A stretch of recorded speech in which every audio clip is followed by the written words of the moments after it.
Bom, vamos lá então. Boa noite para quem ainda não está chegando aí, né? Queria agradecer a presença de todo mundo, né, que está aqui, tirando um tempinho para poder se debruçar sobre um tema tão importante, né? Então, a gente está aqui na segunda roda de conversa, né, nessa busca de aproximar os profissionais aí do conselho, com temáticas, né, diversas. Então, a gente está nessa segunda roda. A primeira foi sobre a saúde mental dos trabalhadores, né, tanto quem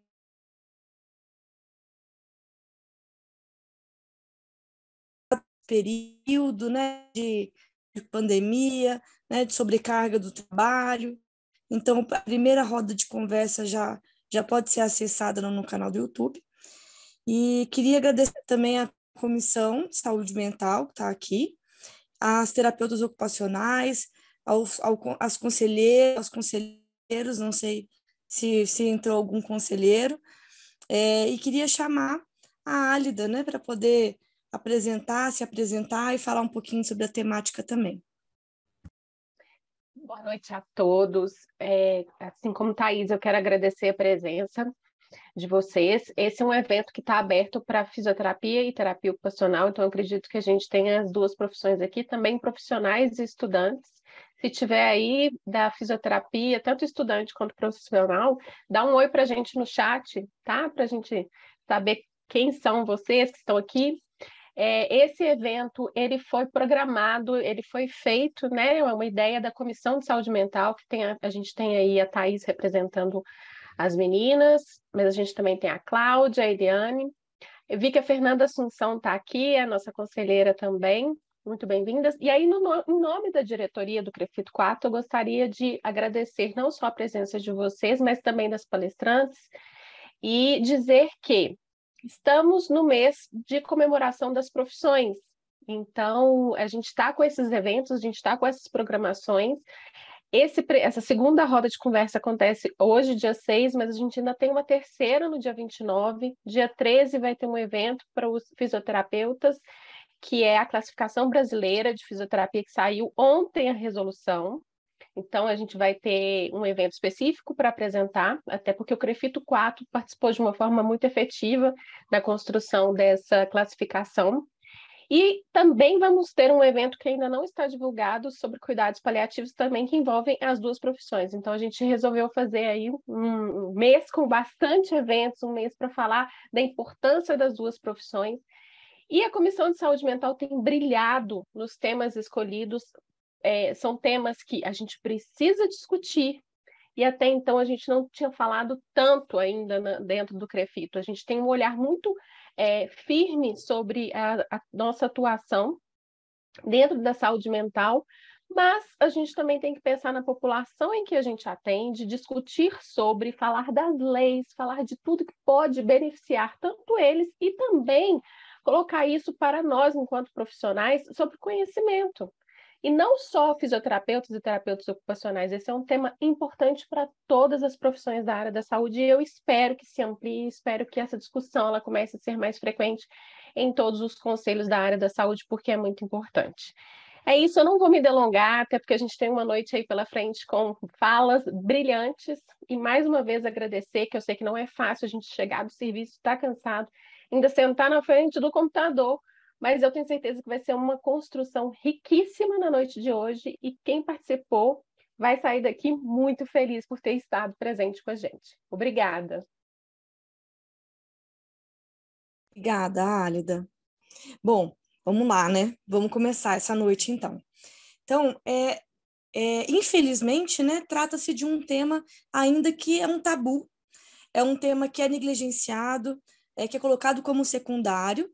No entanto, né, cuidados, né, ali da população, com a população LGBTQIAPN+, consegui sem gaguejar, ainda falei rápido, é uma política pública, né? É uma população que tem que ser tratada com ética, com cuidado, né? Com boas práticas em saúde, e também profissionais que se contemplam, né? Que se reconhecem nessas siglas onde pode recorrer também se está acontecendo um processo de violência, de preconceito. Então, tudo isso também tem que ser discutido, esses canais. Então, a gente vai falar um pouquinho sobre isso também, né? E falar sobre a saúde de forma ampliada. Então, falar sobre sexualidades, gêneros, é falar sobre a saúde ampliada que a gente tanto fala, né? A Lida comentou aqui um pouquinho sobre a classificação que está saindo, né? A própria CIF. Então, tudo isso vai contemplando a saúde de maneira ampliada, né? Então, a discussão de sexualidades e gênero também entra dentro dessas discussões. E o Brasil é um dos países que mais mata a população LGBTQIA+, né, no mundo. Então, a gente também tem que falar sobre isso. Somos profissionais da saúde. E eu vou começar com algumas perguntas aqui, que acredito que elas vão ser contempladas nas falas tanto do Rodrigo quanto da Bárbara, tá? Algumas provocações, na verdade, né? Então, o que interessa a terapia ocupacional e a fisioterapia? Esse tipo de discussão, né? Como os conselhos podem contribuir nessas discussões, como os profissionais também podem cobrar isso dos conselhos também, né? O que nós profissionais temos feito, nós profissionais da saúde temos feito, né, para poder nos instrumentalizar a respeito desse campo de saber, né? Então, a gente tem pensado muito no que pode disparar essas discussões. Essa conversa, a proposição é que seja apenas o ponto inicial, mas que a gente continue com outras propostas. Então, a gente tem pensado em podcasts, em publicar isso na revista da profissão. Como que a gente pode acessar? É uma discussão que a gente pode, inclusive, levantar aqui. Temos que disseminar essa informação. Como, né? Então, tudo isso são provocações, eu não quero me delongar também, e eu vou estar atenta, infelizmente, tá, Rodrigo e Bárbara, já peço desculpas ao tempo, né? Então, eu vou estar ali, às vezes, sinalizando para vocês qualquer coisa, para a gente tentar manter esse padrão aí de horário, tá bom? Então, como a Alida comentou, a gente vai ter um outro encontro no dia 27/10, né, sobre implicações, questões raciais e implicações para os profissionais da saúde e saúde mental, mas a gente pode falar disso depois, as divulgações vão começar mais intensificadas na semana, tá?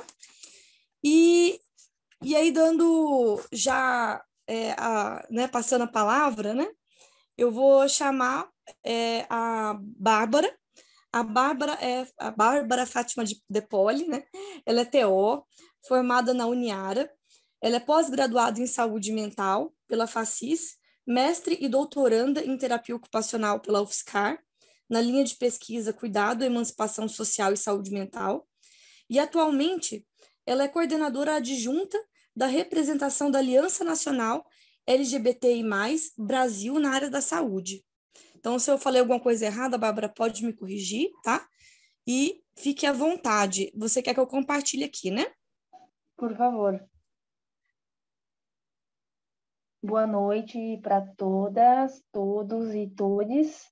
É sempre um prazer muito grande eu falar sobre esse tema, né? Eu falo sempre porque eu estou extremamente implicada, né? Por ser profissional da saúde, por me autodeclarar mulher cisgênera lésbica, por fazer pesquisa com esse tema.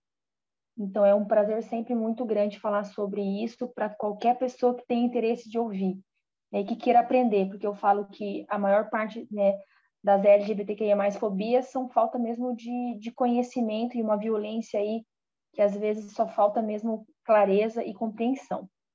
A Thaís vai passar para mim, enfim, né, por problemas pessoais, eu não estou na minha casa, e aí tivemos que improvisar, mas que bom que eu consegui estar aqui. Então, eu começo com o título, né? O ser é tão grande que não cabe dentro de um armário.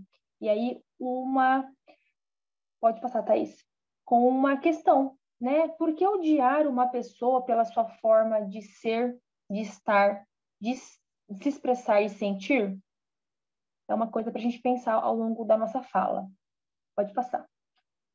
E aí, dentro do rol da sexualidade, eu vou tentar trazer algumas definições, e aí talvez o Rodrigo possa me ajudar se faltar alguma coisa, alguém que também estude isso.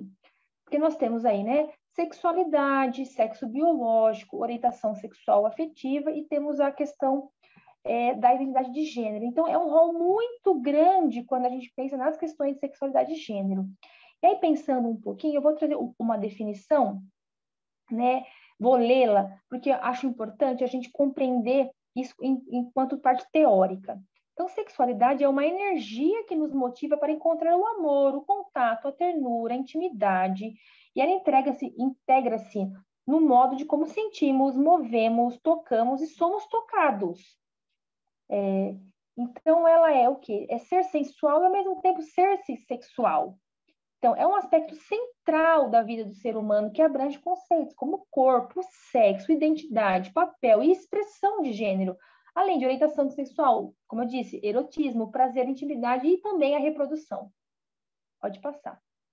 E aí eu vou trazer um pouquinho sobre a questão do sexo biológico. Então, é como a gente nasce. Ah, tô grávida, eu nasci, né? Tive um filho. Então, ou eu vou ser um homem, né, que eu vou nascer com um pênis, com a genitália masculina, né, ou eu vou nascer intersexo, onde as minhas características fisiológicas e morfológicas são ambíguas, né, segundo a literatura, características masculinas e femininas, ou eu vou nascer mulher, né, vou nascer com mulher a partir do sexo biológico, porque eu nasço com vagina e com todas as questões hormonais, aí nasceu uma mulher.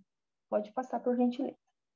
E aí, pensando um pouquinho nas orientações sexuais, eu vou trazer as bandeiras para poder falar sobre elas, porque a gente anda vendo muitas bandeiras, e as pessoas me perguntam, ai, Bárbara, que rolaiada, o que é isso? Antes só tinha a bandeira LGBT. Sim, temos a bandeira universal, né, que representa todos nós, a sigla LGBTQIA+, mas também temos bandeiras que são próprias de cada uma das siglas. Então, temos também a bandeira da heterossexualidade. Então, o que é ser hétero? É eu nascer mulher, identificar como mulher e gostar de homens. Então, eu nasço mulher, gosto de homens, eu sou heterossexual.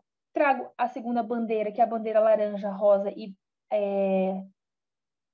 pink, que é a bandeira da pessoa, né, da mulher lésbica. Então, eu nasci Bárbara, gosto de mulheres, sou uma mulher lésbica. Então, essa bandeira. A de baixo, que é do homem gay. Então, sou homem, gosto de homem, sou gay. A bandeira da bissexualidade logo a seguir. Então, eu sou uma mulher, gosto de mulheres e gosto de homens. E aí tem a bandeira da pansexualidade.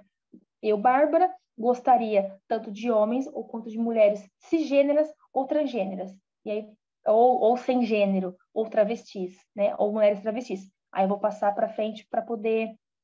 eu vou falar um pouquinho rápido, tem bastante conteúdo, mas aí no final a gente pode trocar. E aí, então, vamos pensar um pouquinho na questão da identidade de gênero. Então, eu lá nasci menino, olho para o meu órgão genital, me identifico, beleza, sou um homem cisgênero. Nasci menininha, olho a minha vagina, gosto, acho, me identifico com ela, sou uma mulher cisgênera. Não, nasci Bárbara, eu sempre vou trazer sobre mim. Então, nasci Bárbara, olho no espelho, não me identifico como Bárbara, então, eu quero ser um homem trans, porque a minha genitália não corresponde, a genitália, os papéis sociais, todas as questões não correspondem àquilo com que eu me identifico, com aquilo que eu olho no espelho, com aquilo que eu sinto, com aquilo que eu quero ser. Então, aí eu seria um homem transgênero, um homem trans. E aí eu trago um pouquinho sobre a questão da mulher travesti.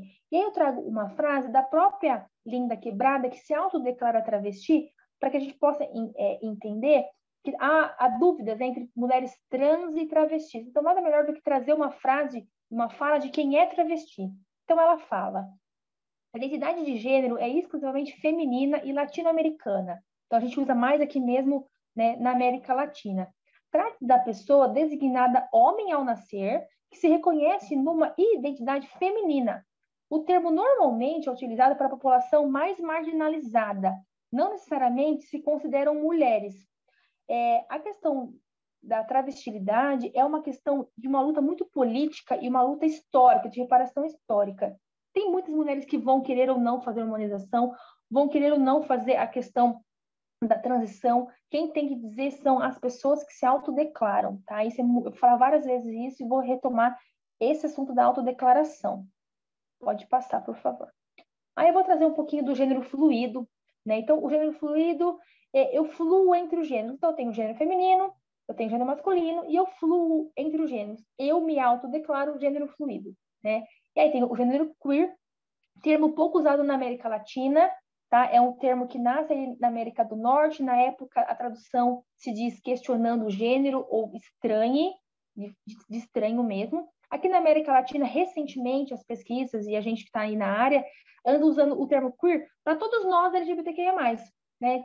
Todos nós que não somos cisgênero, sou transgênero, ou sou lésbica, ou bissexual, ou pansexual, dentro do rol das siglas, eu também seria queer.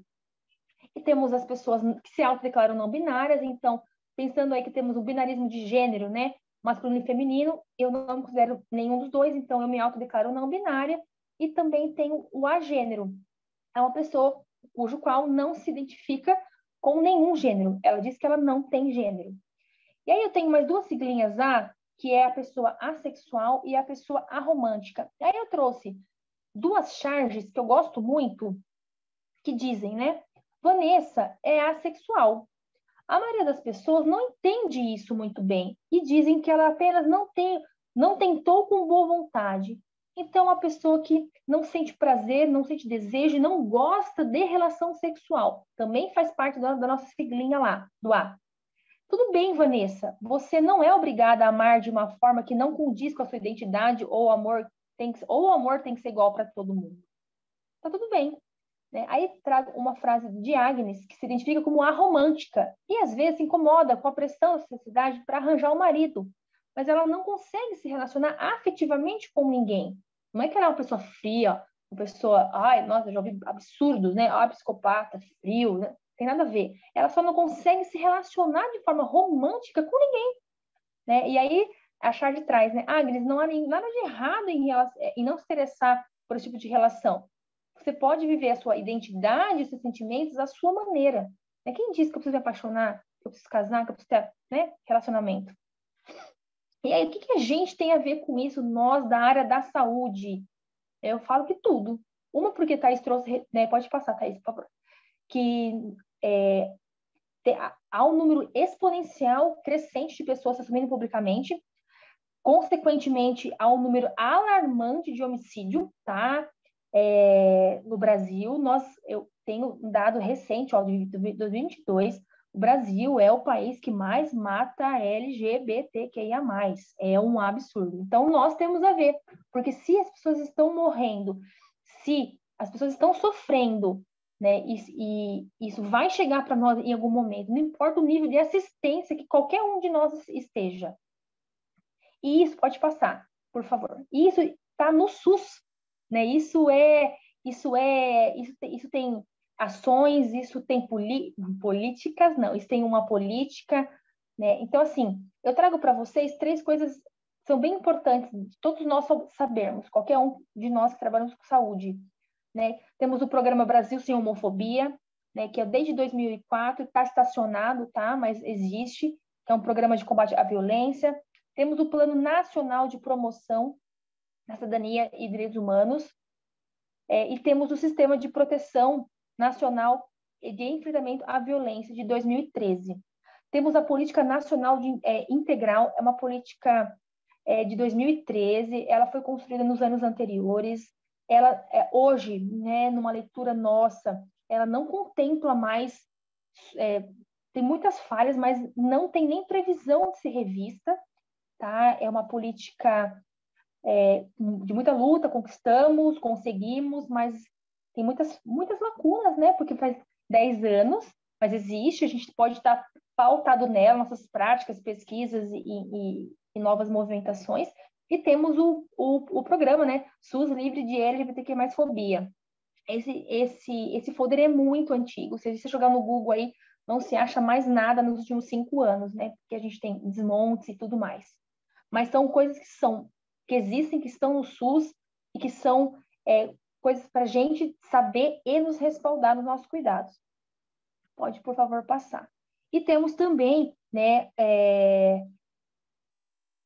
também através do SUS e também da saúde suplementar, tá? A ficha de notificação de casos de violência, né, que também já conta com 2 grandes ganhos, que é violência contra a orientação sexual e identidade de gênero. Então, isso está no SUS, seja no SUS ou na saúde suplementar. Então, a gente precisa saber, porque se qualquer paciente nosso chegar com essas queixas, a gente precisa relatar isso, porque nós somos extremamente subnotificados. Pode passar, por favor. E aí, falando um pouquinho já mais específico, né? A minha pesquisa de doutorado, eu falo do cuidado em saúde mental da população LGBT, e eu fiz uma pesquisa com todo mundo da área da saúde. Então, teve biomédico, enfermeiro, técnico de enfermagem, farmacêutico, todo mundo estava envolvido no cuidado, tá? É que essa nuvem de palavras aí eu trago mais um pouquinho em relação à TO, em relação àquilo que eu circunscrevi. Mas, de forma geral, é que todo mundo, né, espera receber, né, e espera ter de acolhimento quando a gente chega no serviço de saúde, né? Então, que a gente tenha um preparo técnico, que a gente tenha um acolhimento adequado, que a gente tenha sensibilidade ao ouvir, que nós, qualquer um de nós, tenha uma escuta sensível, que a gente, sim, busque literatura. Tem literatura do SUS, é pouca, mas tem muita literatura legal sendo produzida de forma específica em cada núcleo profissional, físio, TO, biomédicos, médicos, enfermeiros, né? E aí, pode passar, por favor. E aí, pensando já no dado de pesquisa, que eu achei muito interessante eu trazer, que eu perguntei lá para 135 pessoas que me responderam, profissionais da saúde, como que você sabe que a pessoa que chegou na tua porta é LGBT? Né? E aí tivemos a maioria dizendo, né, que é a autodeclaração. Então, eu, LGBT, chego no serviço de saúde, eu me autodeclaro. Porém, tivemos muitas pessoas que identificaram o outro que chegou. Então, estou eu lá, TO, chega qualquer pessoa no meu serviço de saúde, o certo, né, o correto, o que a gente está pregando, pregando eu não gosto da palavra, mas o que a gente está tentando conscientizar é que a pessoa da área da saúde, qualquer um que esteja lá na porta de entrada, no acolhimento, pergunte como que você quer se autodeclarar. Porque a gente teve muitas respostas que o próprio profissional da área de saúde que identifica o outro. Ah, parece travesti. Ah, parece, não sei, sabe? Não, né? A autodeclaração é nossa, né? Da população LGBTQIA+. Nós, da área da saúde, profissionais da área da saúde, a gente precisa conter essa pergunta na nossa anamnese. Né? Tá vendo? Olha, várias respostas. Ah, depende do caso. Mas a gente deve sempre ouvir o sujeito. Ah, outros profissionais, comentário de cozinha. Aquele que chegou lá, o que será que é, hein? Para preencher a anamnese. Isso é crime, isso tá totalmente, né, errado. E eu vou usar o termo errado porque isso a gente tem que denunciar. Né? Tem pessoas que não conseguiram dizer e todas elas, depende do dia. Um dia eu vou autodeclarar, um dia eu vou autodeclarar, mas eu vou perguntar, um dia eu vou falar, autodeclarar não, né? A minha própria declaração, um dia eu vou perguntar para o amigo da cozinha, né? Isso é muito sério. E aí, as principais demandas que esses profissionais da saúde trouxeram quando a população LGBT procurou eles nos serviços de saúde, tá? Então, qual que é a demanda que a população LGBT chega? Pode ser milhares, né? A gente pode estar lá atendendo reabilitação física, a pessoa quebrou a perna, a pessoa amputou o pé, só que ela pode me trazer algumas questões que, se a gente for tendo uma escuta sensível, venham outras que são referentes ao seu ser, sexualidade, gênero. Mas as principais demandas foram depressão, abandono familiar, violência, bullying, né, baixa autoestima, dificuldade de se autoaceitar, tentativa de suicídio, ansiedade, né? Então, são muitas demandas que a gente... Disforia de gênero, pessoas que não conseguem ainda, né? Tem uma dificuldade muito grande de entender o que sente, como se identifica, né? E aí a gente precisa estar sempre sensível. E aí, como que a gente avança? Pode passar, por favor. Como que a gente avança nisso, né? Então, todo TO, mas aí todo profissional da área da saúde, né, deveria buscar, a gente deveria formar profissionais da saúde para isso também, porque, e aí eu vou trazer trechos, tá? Então, é uma crítica a essa formação continuada, porque pode ser, mas eu acho que é uma crítica mesmo, né? Porque as nossas formações, elas não incentivam ainda, não tem ainda, né, disciplinas específicas, que isso ainda não conta nas grades curriculares, né? E aí é um currículo fechado, que essas questões, quando elas vão entrar como optativo. As pessoas podem escolher ou não pegar. E aí é como a gente vai pensar a nossa prática. Aí não envolve só o trabalho como terapeuta ocupacional, fisioterapeuta, psicólogo, envolve todo o trabalho de gestão e da equipe, da visão do SUS, de humanização, todos os conceitos de humanização. É um trabalho que está crescendo ainda. Então, é uma crítica que a gente tem, né, nos nossos meios de pesquisa acadêmicos, nas nossas rodas de conversa, porque ainda tudo que entra nesse tema entra ainda como optativo, como simpósio, como aula, como aula convidada, né? Ainda não há nada tão estruturado. E aí, como que a gente pensa nisso, né? Porque alguma hora a gente tem que pensar, não importa qual serviço a gente esteja. Aí eu trago uma fala muito legal de uma participante minha, que a gente identificou algumas demandas, porque se tem a crença de que a pessoa idosa é hétero, né? Então a gente começou a identificar alguns idosos LGBTs no serviço. Começou com uma demanda do SUS, com a necessidade de colocar o nome social, porque nas fichas do SUS a gente precisa constar o nome social, né? Na ficha, no cartão do SUS. Aí, lá nesse serviço dessa pessoa que respondeu, nas reuniões de comitê de humanização, a gente criou o projeto Ambulatório Amigo da Diversidade. Parênteses, eu já trabalhei em asilos, teve muitos casos de casais homossexuais que eram separados, né? Eram literalmente separadas de quartos, né? Por não poderem dormir juntas, sendo um casal, sendo esposas. Então, isso é muito triste. E aí ela complementa, que é um projeto daquela instituição. É um projeto que elas estão caminhando com ele. Mas a primeira etapa é o quê? Ah, pode passar, Thaís, desculpa, eu falei e não passei. Desculpa, gente. E esse projeto que foi implementado nesse serviço de saúde foi o quê? Estavam lá, essa pessoa que respondeu era a TO, que coordenava um serviço de saúde para idosos, com equipe multidisciplinar. Como que ela começou a ver a demanda? Porque chegou idoso LGBT, né? E aí caiu-se a crença. Por que vai separar dois senhores moraram a vida junta, inteirinha, no mesmo quarto, na mesma cama? Ah, vamos separar para não ter o termo, tá? Safadeza, para não ter, sabe? Então, é muito grave isso. E aí, esse serviço de saúde pensou, se antecipou e disse, não, vamos trabalhar com os princípios do SUS, né? Integralidade, equidade, inclusão. Então, bem legal. Aí, pode passar. Aí, eu trago uma iniciativa, né? Que nós tivemos enquanto TOs lésbicas.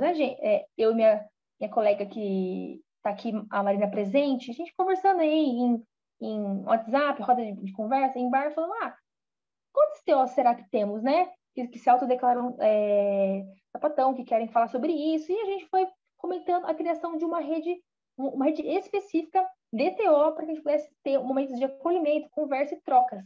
E aí a nossa surpresa, né? Hoje a gente já tem 85 mulheres respondentes que se autodeclaram terapeutas ocupacionais lésbicas e com alguns feedbacks bem legais, né? Que é o compartilhamento esse espaço que a gente criou. O compartilhamento de experiências, a criação de estratégias para enfrentamento das violências, redes de suporte e acolhimento para as demandas que serão levantadas e a criação de vínculo, né? Se sentir parte, legitimar, refletir. Como profissional de um espaço, de um trabalho ainda muito conservador, porque a gente tem uma ilusão que a TO ela é inclusiva, né? A gente tem uma ilusão ainda que a TO é despida de preconceitos, né? Pelo contrário, é o que a gente sente e vivencia na pele. E com isso a gente tem um Instagram e algumas reuniões aí periódicas. Vou fazer um parênteses, porque às vezes confunde a minha fala enquanto profissional da saúde e também população LGBT. Não é porque nós somos profissionais da saúde LGBTs que eu tenho que cuidar de pessoas LGBTs, ou vice-versa, né? Que os meus papéis, eles se misturam, mas a gente tem que ser profissional da saúde, independente do teu gênero, da sua sexualidade, o que você gosta, o que você faz, o que você é. Todos nós temos a obrigação ética, política, de cuidar bem dessas pessoas, de todos nós. É que a minha fala, o tempo todo, ela tá implicada, né? Mas não é porque também eu sou LGBT que eu tenho que estudar LGBT, ou que eu tenho que pesquisar, ou que eu tenho que falar sobre isso. Inclusive, também foi uma queixa dos meus participantes, que às vezes cansa também, porque esse é um assunto de todo mundo, não é só. Eu brinquei, ainda bem que me perguntam, que me chamam, porque eu tenho o conhecimento mínimo do tema, mas esse mínimo tem que ser de todo mundo, né? Um dos meus participantes brincou, Eles falam, chama lá o fulano, porque ele é gay, homem gay TO. Ele falou, não, às vezes eu não quero militar, às vezes eu não quero, às vezes eu quero ser só o fulano TO lá do meu CABS, tá? Só para a gente ter esse cuidado, porque eu não preciso ser uma TO lésbica para seguir a página. Porque até isso a gente teve na época. Mas se eu seguir a página, será que eu... Sabe? Aí a gente precisa avançar em algumas coisas, né? Não precisa se só TO, se só lésbica, você precisa querer entender do tema e estar aberto na sua prática e na sua pesquisa para fazer um atendimento, uma pesquisa, um cuidado ampliado. E aí eu já vou ir para a parte final, trazendo um pouquinho sobre como que a gente está aí pensando, né, nas pautas, né? Então, tem uma pesquisa bem recente da USP que vai falar em nível federal, né? E aí eu trouxe a capinha, né, caso vocês queiram procurar, mas eu também tenho nas referências, então eu só vou ler para vocês. Para a gente, todo mundo da área de saúde precisa entender, tá junto, tá entendendo o que está acontecendo. Então, a violência à população LGBTQIA+, inclusive, ela é reforçada dentro do nosso próprio serviço de saúde, ela é reforçada dentro do nosso próprio conselho, né, em momentos em que a gente não respeita o nome social ou que eu estou despreparada para receber essa pessoa. Eu não sei. Bárbara, pode me ajudar? Então, isso é uma violência do próprio serviço de saúde. Aproximadamente 85% dos estudantes trans não concluem ensino médio. Por volta de 90% das cadeias, né, entre aspas, das prisões brasileiras não possuem alas exclusivas para as pessoas LGBTQIA+, as pessoas são violentadas, estupradas, mortas. Entre 2000 e 2017, houve um aumento de 2.700% de assassinato de mulheres lésbicas. E aí, mais uma vez, a gente não tem nada a ver com isso, da área da saúde? Será? Porém, pode passar, por favor. Nos últimos anos, a gente está tendo vários desmontes, né? Que não são nenhuma novidade para ninguém. Porém, a gente está com cada vez menos números. A gente tinha número, a gente tem menos 10. O que a gente conta são as ONGs e as outras iniciativas populares para nos alimentarem dos números. Porque é isso. A ausência de políticas... A gente não tem políticas públicas, a gente tem uma política, uma lei, né? Uma de 2003, faz 10 anos. Então, essa ausência de políticas públicas também limita, né, a construção de bases de dados. Porque, é isso, né? Ninguém está falando sobre isso, por que eu vou me preocupar? E é uma limitação que se retroalimenta o tempo todo e cria um ciclo, porque sem dados, sem políticas você não tem o dado. Então, não vou falar sobre isso. Ninguém está falando sobre isso.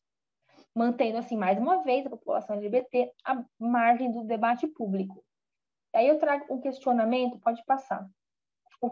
E aí já pensando um pouquinho sobre nós, profissionais LGBTQIA+, da saúde. Será que a gente tem também respaldo dos nossos conselhos? Por quê? Uma coisa é eu também... São vários lugares de privilégio na que a gente vai tendo, né?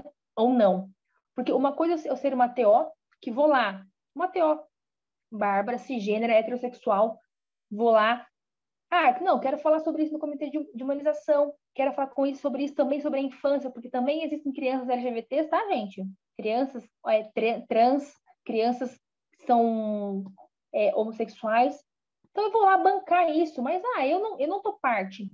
Eu sou, muitas vezes, muito mais ouvida do que eu, Bárbara, que me autodeclaro abertamente mulher lésbica, do que eu falar sobre isso. Tá querendo influenciar meus filhos.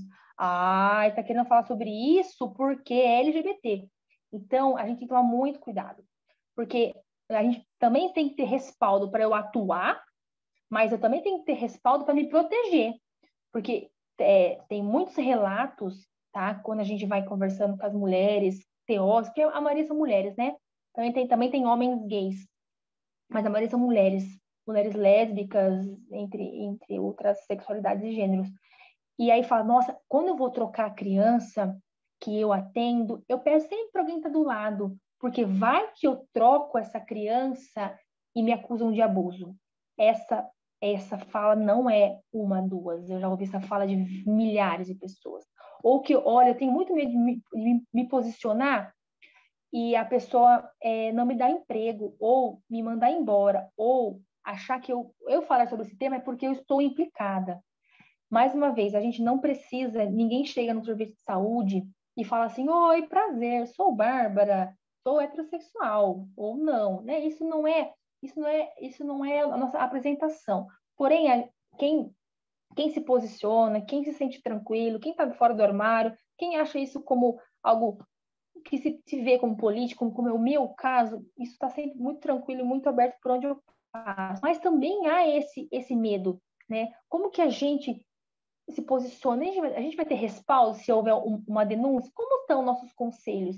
Muito legal o CREFITO 4 trazer isso, porque isso não é só a TO, isso também pode ser da físio, e que pega bastante no paciente, que tem o contato manual, a mobilização. A gente pode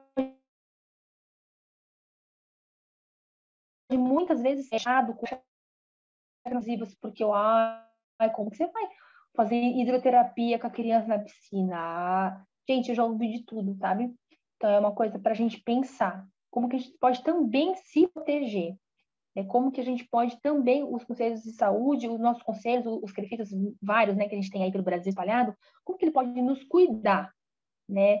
Porque a gente está politicamente trabalhando, mas também a gente pode, muitas vezes nós somos posto à prova nossa capacidade técnica, né? Então, é muito legal que a gente tenha espaços para conversar sobre isso, trocar, porque já aconteceu comigo, pode acontecer contigo, pode acontecer com seu colega de trabalho, ninguém de nós, né, está isento. Aí eu trago uma frase para encerrar, que é que penso que posicionar-me é uma escolha ética, pois questões de gênero e sexualidade abrangem a existência humana de uma forma geral. Sendo assim, considero esses posicionamentos parte da integralidade do cuidado. Então, faz parte, né, vou falar agora da TO, né, ser TO é uma profissão extremamente ética, estética, política. Então, posicionar-me é dizer daquilo que eu faço, como eu faço, que não muda nada na minha pesquisa ou na minha prática de cuidado, ser quem eu sou. Importa a minha capacidade técnica, né? E aí a gente vai construindo essa rede de força e resistência para fazer o nosso trabalho bem feito, como é o que se espera de qualquer um da área da saúde. Eu trouxe um caso hipotético, caso a gente tenha um tempinho para a gente falar no final. Mas eu super, super agradeço a oportunidade, estou super aberta para a gente trocar e conversar quantas vezes for necessário, até que a gente consiga, daqui um tempo, a minha esperança, eu brinco com a Thaís, com as meninas, é que a gente possa avançar, né? Eu ainda tenho pessoas que me perguntam, né, tá rolando o lance do banheiro, né, gente? Tá rolando o lance do banheiro, cadê a eleição? E aí eu falo, calma, perguntem para quem pode esclarecer um pouco para que a gente não confunda as coisas, né? Não confunda, não misture, não fique violento, porque quero proteger a família tradicional brasileira, meu filho que vai na escola e que vai tá lá fazendo xixi, vai estar com todo mundo exposto. Então, cuidado, né? Cuidado. A gente, infelizmente, tem muita gente, colegas próximas minhas, né? São bem reacionistas, que são da TO, da Físio, que pensam desse jeito. Então, que perguntem para nós, que a gente esteja aberto a entender, a aprender, a acolher, porque uma hora vai chegar, né? Seja na cinesiologia, seja na oncologia, na enfermaria, na UBS, no CAPS, qualquer lugar. A população LGBT vai chegar para nós como demanda. E a gente precisa estar, no mínimo, pronto para fazer um bom acolhimento, uma boa escuta, um bom encaminhamento. Eu posso não dar conta, tá? Eu falo que tem vários assuntos na tela que eu não dou conta. Aí eu faço um bom encaminhamento ético, profissional. Tá bom? Muito, muito obrigada. A você, Bárbara. Foi ótimo. Super claro. E assim, a gente pode voltar no caso, eu vou tentar manter só os horários e a gente volta caso a gente tenha a possibilidade, que eu acho muito interessante exemplificar. Mas só dando assim, continuidade na sua ideia, né?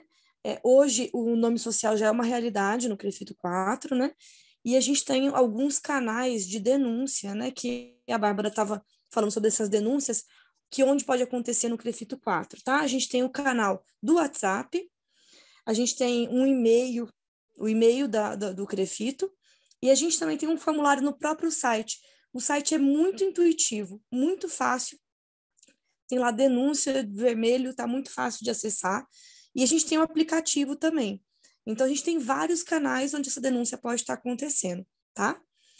Então, dando continuidade aqui, a gente vai e volta, vocês podem colocando as perguntas no chat, né? No final, a gente quer abrir essa roda de conversa mesmo para vocês. Então, a gente quer que no final temos um tempo para poder ter essa conversa, vocês vão poder abrir o áudio, apresentar e falar sobre as questões, tá? Então, dando continuidade aqui, queria chamar o Rodrigo Broilo. Ele é graduado em Psicologia pela FUMEC, especialista em Direitos Humanos e Saúde, pela Escola Nacional de Saúde Pública, Sérgio Arouca, mestre em Políticas Públicas e Formação Humana pela UERJ, é pesquisador acho que teve uma falha, no CRP.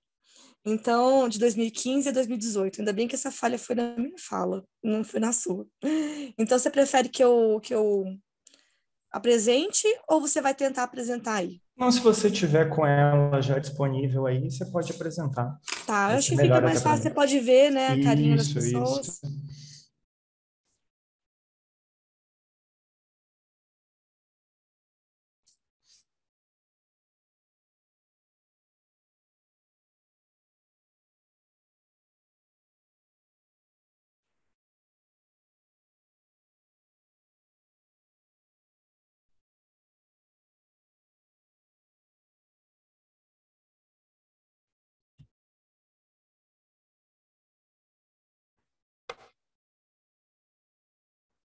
Vocês me confirmam se vocês estão vendo? Sim, já está aparecendo. Tá. Pode ficar à vontade então, Rodrigo. Inicialmente, eu gostaria de agradecer pelo convite, a Thaís e a Ariane que tiveram em contato comigo para que eu pudesse estar informado sobre tudo, como que a gente ia fazer esse evento. E agradeço super pela oportunidade. Acho que a minha apresentação vai complementar em alguns pontos a da Bárbara. Então, acho que vai ser uma discussão muito, muito rica, muito importante. Como a Thaís já me apresentou, eu sou psicólogo e sou um homem cisgênero gay. Então, eu falo desses dois lugares, né, porque em alguns pontos eles, né, se complementam. Então, pode passar. Eu gostaria de, inicialmente, falar sobre algumas distinções, né? Acho que a Bárbara trouxe, eu gostaria de complementar também, porque eu gosto de desenhar, né? Porque eu nunca sei quando eu estou falando para alguém que já sabe, para alguém que não sabe. E no meio LGBT, às vezes a gente só, como um amigo meu diz, a gente só fala para quem é iniciado. Então, acho que todo mundo tem as mesmas noções. Então, falar um pouquinho sobre algumas distinções e aí trazendo algumas coisas que complementam algumas formas já de preconceito, como a Bárbara trouxe na apresentação dela. Né, algumas frases que a gente ouve por aí. Você é tão homem, nem parece gay. Quem que é a mulher da relação? Qual que é seu nome de verdade? Né? Você foi batizado como? Você já fez cirurgia? Então, são algumas das questões que aparecem constantemente e que denotam uma forma de não entendimento, de que a gente está falando de 3 lugares diferentes. Esse pode passar, por favor. E aí eu começo já do que normalmente é o final, porque quando a gente fala das siglas. E aí a gente vem, né, a Thaís começa falando, né, conseguir falar tudo sem gaguejar, sem ir rápido ainda. A gente traz um histórico, né, desde o GLS, quando a gente entendia como, né, só a orientação sexual, e o S ali de quem era uma forma de aliado, para LGT, incluindo GLT, né, incluindo pessoas trans, travestis, incluindo depois as pessoas bissexuais, GLBT. Aí a gente vai para as denominações mais oficiais, que é o que a gente usa ainda hoje, que é o LGBT. A gente traz o L para frente, dando maior visibilidade as lutas feministas também dentro desse processo. Eu deixo essas em negrito e a próxima, porque elas são as que têm sido mais utilizadas em termos, quando a gente está tratando do que é oficial. Desde a conferência LGBT de 2011, que foi a segunda, o termo LGBT é o termo oficial. Mas, como a Bárbara bem trouxe, muitas das nossas políticas estão estacionadas, a gente não tem novas conferências desde 2015. Para nós a gente ter tido uma conferência já em 2019 e a gente está se preparando para uma outra agora em 2023, e a gente não teve. Mas algumas instituições já têm, principalmente do movimento social, da sociedade civil, já têm utilizado o LGBTI. Né? E aí no evento a gente traz o LGBTQIAPN+, né? E essa criticazinha que a gente também ouve do lado. Para que tantas letras? Daqui a pouco vão usar o alfabeto todo. Isso acho que é uma frase que vocês já devem ter ouvido em algum momento de alguém.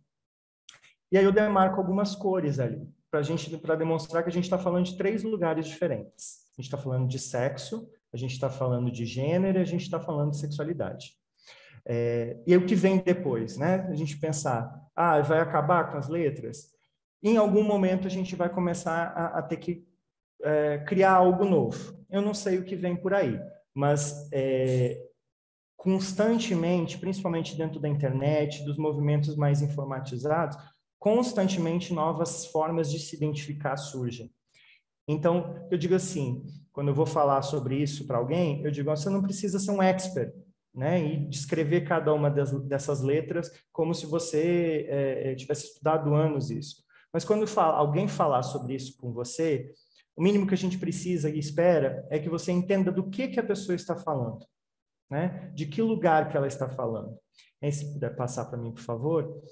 Eu trago, né, e aí sempre complementando o que a Bárbara já trouxe, a questão do sexo, como algo que é do biológico, né, que envolve aí cromossomos, hormônios, genitália. Normalmente a gente ouve falar aí, né, homem é XY, mulher é XX e acabou, não existe mais nada. Não, a gente tem aí essa parte do endossexo, que é uma maioria, que tem a ver aí com todo um aparelho, um sistema de hormônios e tudo mais, que vai definir o que é homem, o que é mulher em função do corpo, mas a gente também tem variações que são diversas dessas. E que não porque não são a maioria, elas deixam de existir. Né? Então, a gente tem aí a primeira letrinha, que eu deixo aí grifado o I, que é o intersexo, né? Que não é nem intersexuais e nem o que a gente costumava ouvir ou dizer antigamente de hermafroditas. São pessoas com uma variabilidade biológica no corpo, uma variedade no corpo que pode envolver uma genitália ambígua, né, aquilo que a gente não consegue definir, que já desde cedo tenta ser corrigido pela medicina com cirurgias cosméticas, que é algo que a gente luta contra, que a pessoa pode ter o direito de ter aquela genitália ambígua e decidir o que ela vai fazer com isso no futuro. Mas é uma criança, ela não vai entender. A gente está constantemente dizendo para ela como que ela deve ser homem, como ela deve ser mulher. E aí eu já aproveito para passar para o próximo slide, que a gente vai falar de gênero. Né? Então, o sexo está no corpo, o gênero está na sociedade. Ele é uma construção social. Ele diz de expectativas, normas e estereótipos dessas 2 binários, né? Do homem e da mulher. Então, a gente tem uma série de coisas que a gente já caracteriza como sendo de homem e como sendo de mulher. Então, o homem tem que ser macho, tem que ser bruto, ele não chora, ele é aquele que trabalha, aquele que não adoece, ele é viril, pegador. Enquanto que a mulher, ela é a princesa, ela é frágil, ela é sensível, né? Ela gosta de moda, chora por tudo, é aquela que protege e cuida dos filhos, né? Sempre para a maternidade, né? Nas políticas públicas a gente vê isso muito, a mulher é para ser mãe. Então o gênero está nesse lugar, e é desse lugar que a gente define homem e mulher. Só que isso a gente ainda tem de uma forma muito ligada ao sexo, né? Então, como vocês vão poder ver no próximo slide, a gente entra no que a gente vai chamar de uma identidade de gênero. E aí eu fiz um gráfico para ilustrar um pouco, né? Então, quando a gente tem quando a pessoa nasce com um pênis, ela é declarada homem. Quando ela tem uma vagina, ela é declarada mulher. E aí é o que a gente chama de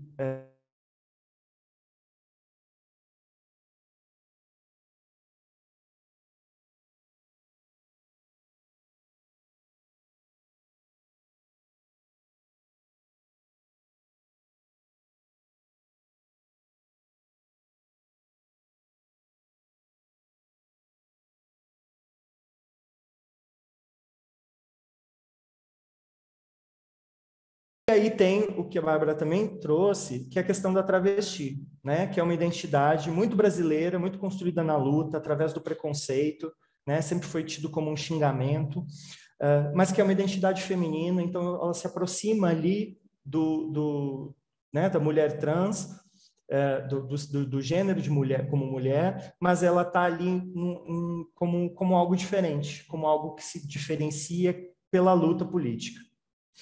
E aí pode passar, por favor?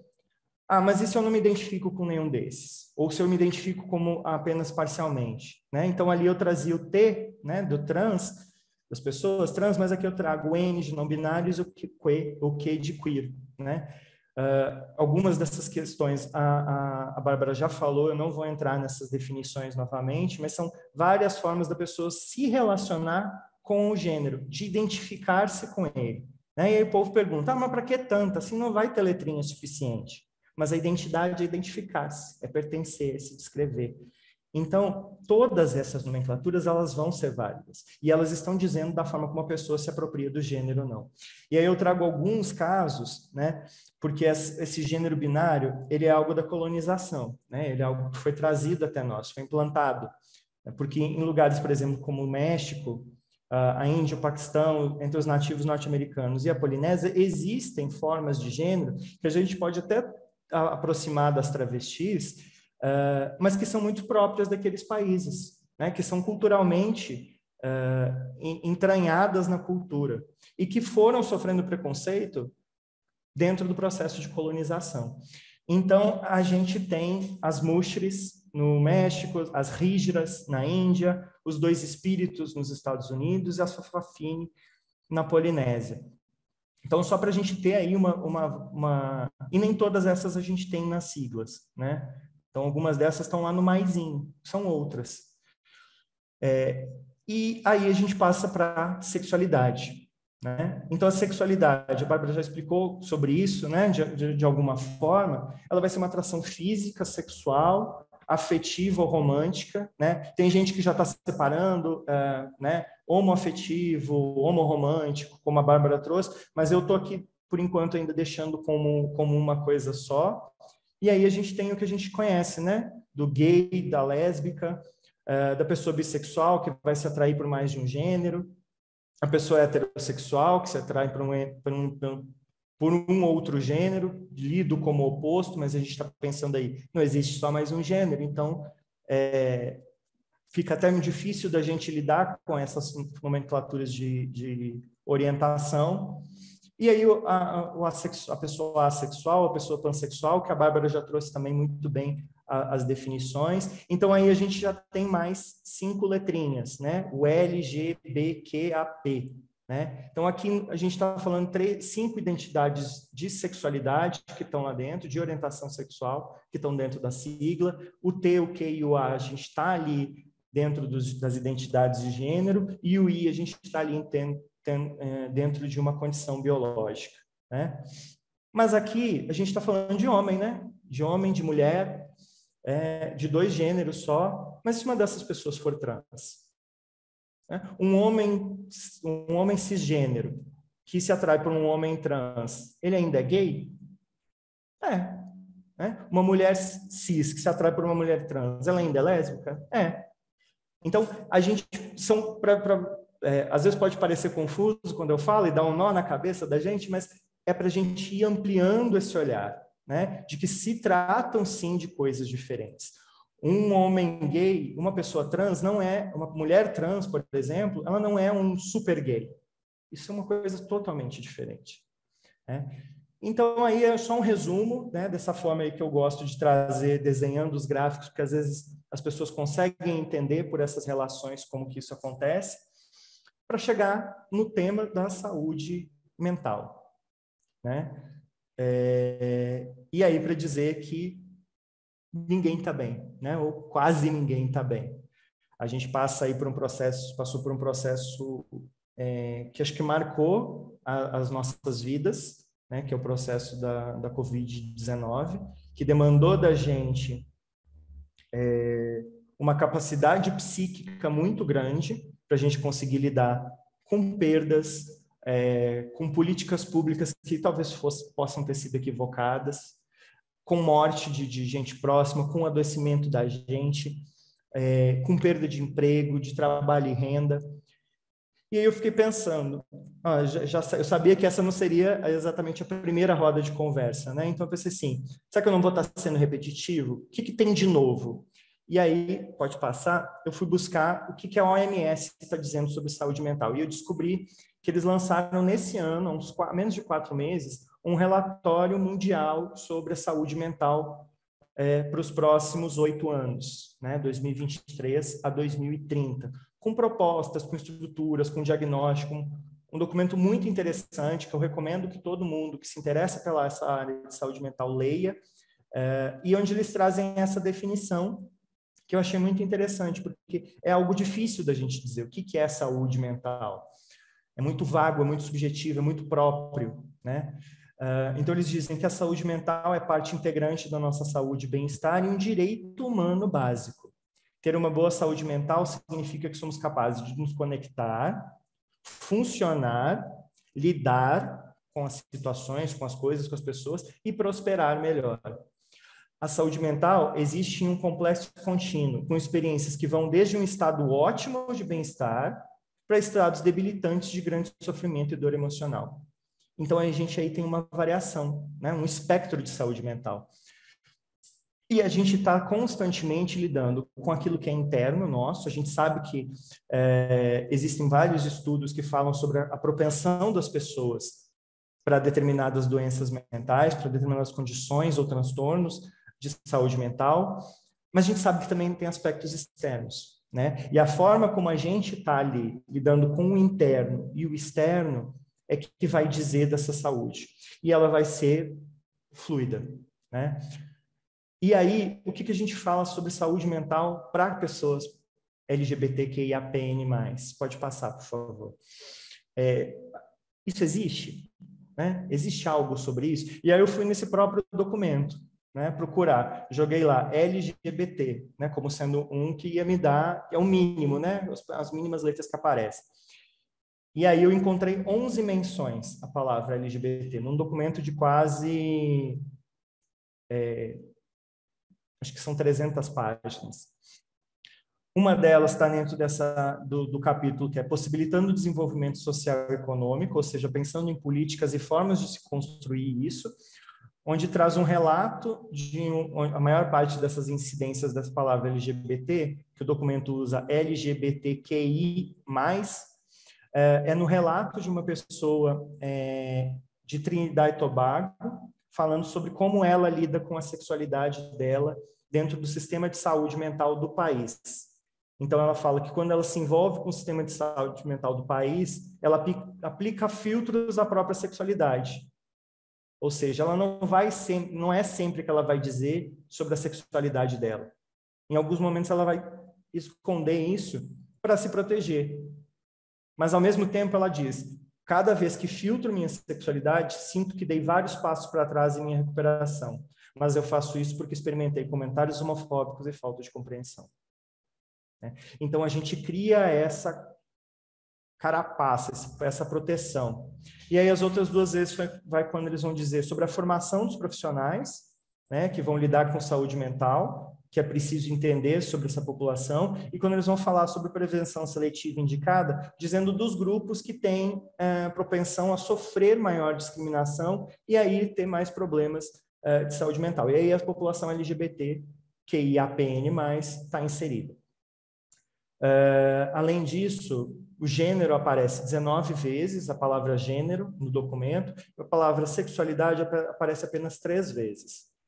Né? Ou seja, um documento de diagnóstico que mostra que os casos de depressão e ansiedade aumentarem 25% no mundo todo, ou seja, 1/4 da população está ansiosa e ou depressiva. A população LGBTQI ela recebe uma visibilidade muito pequena ainda. E aí eu trago questões de forma prática, né, para a gente pensar o que afeta a população LGBTQIAPN+. né? Eu menciono algumas coisas que eu trago num artigo que eu publiquei com uma pessoa muito querida, colega minha de mestrado, que é uma pessoa não binária, bissexual. O artigo, para quem quiser, depois eu acabei esquecendo de colocar referências. O artigo se chama Quando a Casa é o Armário, porque a gente falou sobre os impactos da Covid, né? E de como a gente teve que voltar em alguns pontos para um armário para conviver dentro com as próprias famílias, né? Por preconceitos, né? A gente sabe que existem aí N preconceitos sobre isso e que vão de pressões sociais, culturais, religiosas, entre outras. Foucault fala dentro das características, dos estudos dele sobre a sexualidade, que as orientações sexuais elas foram sempre vistas ou como crime, ou como pecado, ou como doença, né? E a gente tem visto isso ainda. Países onde ela é criminalizada, lugares onde ela é tida como pecado, como é o caso do Brasil, e lugares onde ela é vista como doença. A transexualidade só deixou de ser uma doença mental em 2018, não tem nem 4 anos, né? E aí a gente tem a violência, e eu estou falando da violência de uma forma extremamente abrangente, né? Que pode ser um olhar torto, pode ser uma violência para um de nós, e que pode ocasionar até a questão do suicídio, né? Ou como algumas pessoas trans, principalmente transmasculinas, falam, né? A pessoa foi suicidada, ela não aguentou a pressão social e ela acabou se matando, né? E o impacto que isso, a gente percebe na clínica da psicologia, o impacto que isso tem em outras pessoas, né? Nesse ano nós perdemos uma grande referência como homem trans, que era o Paulo Vaz, um homem trans, policial militar, e o quanto isso impactou nas outras pessoas. A morte de uma pessoa impacta nas outras, né? Que todo mundo começou a dizer, podia ser eu, né? As pessoas não dizem assim, nossa, ele foi um covarde, ele disse, ele teve coragem de fazer o que eu não consegui fazer, ele teve coragem de acabar com tudo.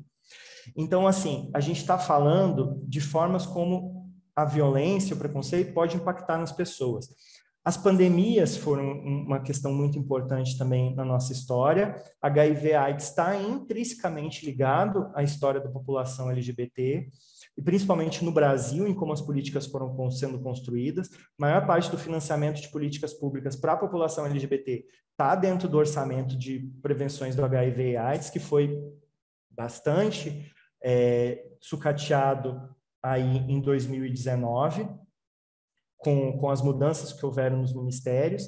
A Covid-19 houve uma tentativa também de associar com a população LGBT, assim como está havendo, houve de alguma forma com a monkeypox agora.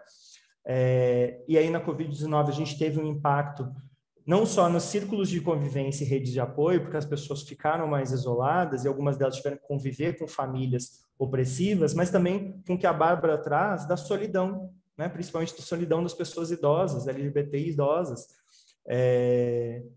Então, como a família pode ser um lugar de violência, mas como algumas redes de apoio foram fundamentais para a nossa sobrevivência. Como a falta de acesso e trabalho para pessoas que vivem, às vezes, à margem do mercado de trabalho, que vivem na prostituição, que nem todo mundo consegue fazer um trabalho de home office, nem todo mundo consegue trabalhar à distância. Então, muitas vezes, numa das pesquisas que a gente acessou, boa parte das pessoas tinha dinheiro para aquele mês, para viver o mês. Eu não tinha um recurso para ir a longe. A falta de políticas públicas, que a Bárbara traz também. A minha pesquisa de mestrado foi debruçando sobre esses documentos, principalmente o documento que ela traz da PNC LGBT, a Política Nacional de Saúde Integral, mas também a Política de Saúde da Mulher e do Homem, porque a minha pesquisa era sobre gênero nesses documentos. A questão da interseccionalidade, que a gente precisa pensar que as opressões que acontecem na nossa sociedade, elas não estão separadas, né? Então, uma pessoa que é LGBT negra, ela vai sofrer mais preconceito, uma pessoa que é pobre vai sofrer mais preconceito. A gente está vendo aí alguns tipos de preconceito de ordem cultural, né? De xenofobia e questões assim. E aí entra a questão também da capacidade própria da pessoa, né? Algumas pessoas vão conseguir lidar mais com determinadas violências e outras menos. Eu consigo ter uma determinada capacidade de lidar com algumas questões e às vezes eu ver uma situação de violência para comigo mesmo, algum comentário infeliz, né, que as pessoas fazem para mim, e eu consigo rebater. Em outros momentos eu simplesmente respiro e deixo, porque eu não vou ter força naquele momento para lidar. Então a gente está nesse fluido de violências. E aí, para eu já ir, né, indo para os meus finalmente, eu trago o que a gente pode fazer, né? E aí eu trago de um jeito bem amplo, né? Vocês vão poder associar isso na vida pessoal de vocês, mas vocês também vão poder associar isso nas vidas profissionais. Cuidado com os olhares, né? Um olhar demais, um olhar meio atravessado, um olhar de curiosidade, um olhar de medo é violento, né? Às vezes, o simples fato de você olhar para alguém para tentar encaixar ela, né, nos espectros de masculino, de feminino, né, como a Bárbara traz, de eu mesmo fazer a identificação de quem que é aquela pessoa, é ofensivo. Ter atenção e respeito aos nomes e aos pronomes, né? Como você gostaria de ser identificado? Como que você gostaria que eu te chamasse? E aí tem muito uma discussão aí sobre uma linguagem que seria ou não neutra, né? Mas que é uma linguagem que a gente pensa como uma linguagem que foge dos binários, do masculino e do feminino. E aí eu recomendo um grande pesquisador sobre isso, é o professor Irã Mello, da Universidade Federal do Rio Grande do Norte. Uma pessoa incrível que tem uma discussão muito boa sobre isso. A não inferência na orientação sexual ou identidade de gênero, a Bárbara trouxe isso, né? Não sou eu que vou dizer daquela pessoa, é ela que vai se auto-identificar. O que eu já trouxe lá desde o início, né? Que é não fazer perguntas invasivas, né? Deixa que a pessoa diga dela para você. Ela vai falar dela quando ela tiver confiança em você. Ela vai falar dela quando se sentir confortável. Ou tentar, quando for necessário perguntar alguma coisa, tentar perguntar de uma forma que eu não faça inferência sobre a sexualidade, sobre o gênero. Não tirar ninguém do armário, né? Assim, se você sabe, se a pessoa diz para você sobre a orientação sexual, a identidade de gênero dela, ela diz para você. Não significa que ela vai ter dito para todo mundo o que ela quer que todo mundo diga. Talvez é uma confiança em você, pessoa. Não se desculpar em demasia em caso de erro, né? Às vezes, assim, as pessoas erram o nome ou erram o gênero. Em serviço de saúde, às vezes, isso é comum, né? Quando, às vezes, né, tem lá um nome, mas tem um nome social embaixo, e aí você leu de cima, não viu o que tinha embaixo, e porque não está de uma forma mais adequada ainda, não fazer excesso de erros, desculpa, ou, às vezes, nem desculpa, pode dizer assim, vou cuidar para na próxima vez não acontecer isso, fulana, né? Não usar de preconceitos pessoais ou religiosos para impor regras, e aí você, né, se menciona aí uma questão do banheiro que é universal, né, e que está muito ligada a um machismo, mais do que a uma questão realmente das pessoas LGBTs, porque o medo é uma violência masculina contra mulheres, né? Então, essa questão de algo que é pessoal, que é religioso, ela é sua, ela é da sua vivência, ela não deve servir para impor regras às outras pessoas. Ter a mente aberta, que eu acho que é isso que está acontecendo hoje aqui, né, com esses eventos, é você buscar aprender mais, buscar saber o que está acontecendo, saber o que é que tem de novidade por aí, como que as pessoas estão se tratando, o que está vendo de novo, porque normalmente quando vem algo novo, as pessoas chegam e já dizem assim, eu ouço muito isso, inclusive de pessoas LGBTs, no meu tempo era GLS e era muito mais fácil. Era muito mais fácil porque você invisibilizava uma série de pessoas e não precisava lidar com isso, né? Mas o seu tempo é agora. Você não morreu, então ainda é seu tempo, ainda dá tempo de você aprender. Obviamente que a gente tenta ter paciência, a gente ensina, a gente fala, mas é a responsabilidade de cada um, né? Buscar isso, buscar ser um ser humano melhor e conhecer mais os outros. E o que eu trago aí de degenerar, que eu uso no título da minha dissertação, né? que é uma cartografia degenerada, que é de que forma que a gente pode caminhar, talvez, para aquilo que a linguagem diz, né, dessa linguagem não binária, mas de que eu não fale com o outro, ou com o meu produto, ou com o meu serviço, só baseado em gênero, né, só baseado em alguma coisa. para homens, para mulheres, né? A gente tem muito, por exemplo, hoje a questão de especialidades médicas que vão ser acessadas por homens, como a ginecologia, né? Especialidades por homens trans, especialidades médicas da urologia que mulheres trans também vão acessar, travestis vão acessar. Então, a gente tentar degenerar, mas não no sentido pejorativo que as pessoas usam da palavra, mas no sentido de dá para usar menos o gênero, né? E aí eu gostaria de agradecer novamente pela possibilidade de estar aqui falando com vocês. É sempre enriquecedor a gente poder ouvir e compartilhar. E aí eu deixo aí algumas referências para quem, né, quiser um contato comigo, meu Instagram, meu e-mail. E vamos para as perguntas.